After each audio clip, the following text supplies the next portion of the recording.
మధ్య మీరు ఒక 2-3 ప్రెస్ మీట్స్లో కంటతడి పెట్టారు. అంటే కోర్స్ అంటే ఎంతో పెయిన్ ఉంటే తప్ప అది జరగదు. అంటే ఆ పెయిన్ వెనక గల కారణం ఏంటి, అసలు ఏంటి దాన్ని? ఫస్ట్ ఆఫ్ ఆల్ ఎమోషనల్ అవటం అండి. కంటతడి పెట్టడం అనేది అది అంటే సందర్భాన్ని బట్టి.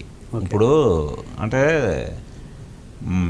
కేసీఆర్ గారు ఈ సినిమాకి అసలు అంటే ఆయన దగ్గరికి వెళ్ళి నేను ఇంకా వివరించక ముందే నా సినిమా పరిస్థితిని, అంటే ఇంత ఖర్చు పెట్టి ఒక చారిత్రాత్మక సినిమా మొదలుపెట్టాను, ఇలా ప్రభుత్వం వైపు నుంచి నాకు సపోర్ట్ ఉంటే బాగుంటుంది అని నేను ఇంకా పూర్తిగా చెప్పకముందే ఆయన ఇవ్వటం అనేది అది అసలు మాటల కన్నా ఒక గొప్ప కృతజ్ఞతాభావం.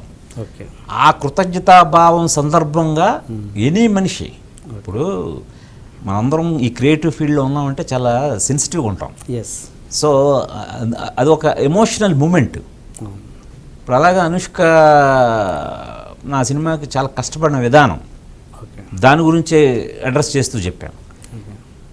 ఏంటి, నేను ఒక రుద్రమదేవ్ అనే ఒక నాన్ డీటెయిల్లో స్టోరీ చదివి ఆ పాత్రకి ఎలాగైతే నేను ఇన్స్పైర్ అయ్యానో, ఆ పాత్రని పోషించిన తీరు పట్ల కూడా అనుష్క గారి మీద నేను అంత కృతజ్ఞత ఫీల్ అయ్యి, అది కూడా నాకు ఒక ఎమోషనల్ మూమెంట్.